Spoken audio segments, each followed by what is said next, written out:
সবাই তো আর সারা জীবন খেলবে না। সাকিব ভাই যখন থাকবে না তখন হয়তো আমার রোলটা আরও বেশি ইম্পর্টেন্ট হয়ে থাকবে টিমের জন্য।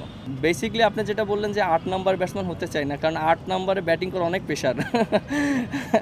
কারণ ওইখানে আপনি দেখেন টিমের অনেক সিচুয়েশনে এরকম থাকে যে টিম অনেক ভালো খেলেছে, তারপরে ৮ নাম্বারে আমার নামতে হয়। আবার দেখেন এমন সিচুয়েশন থাকে যে টিম সবাই ব্যাটসম্যানরা ফল্ট করেছে, তখন আমার প্রেশারে ব্যাটিং করতে হয়।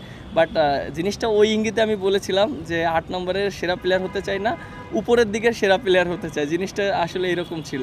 টিমে যদি অলরাউন্ডার থাকে এটা টিমের জন্য অনেক অ্যাডভান্টেজ। আর যেহেতু সাকিব ভাই আমি দুজনই খেলছি, টিমের দুজনই ইম্পর্টেন্ট রোল প্লে করছে। সাকিব ভাই বোলিং করছে এবং ব্যাটিং করছে, আমিও ব্যাটিং করছি, বোলিং করছি। আপনি দেখেন যে ওয়ার্ল্ড ক্রিকেটে কিন্তু সবাই বেশি দিন মানে একটা পর্যায়ে কিন্তু সবারই রিটায়ারমেন্ট আসতে হয় এবং সবাই ক্রিকেট ছেড়ে দিতে হয়। দেখেন যে ওয়ার্ল্ড ক্রিকেটে প্রত্যেকটা টিমেই কিন্তু এরকম আছে রিপ্লেসমেন্ট। আমার কাছে মনে হয় যে আপনি যেটা বললেন যে সবাই তো আর সারা জীবন খেলবে না, সাকিব ভাই যখন থাকবে না তখন হয়তো আমার রোলটা আরও বেশি ইম্পর্টেন্ট হয়ে থাকবে টিমের জন্য।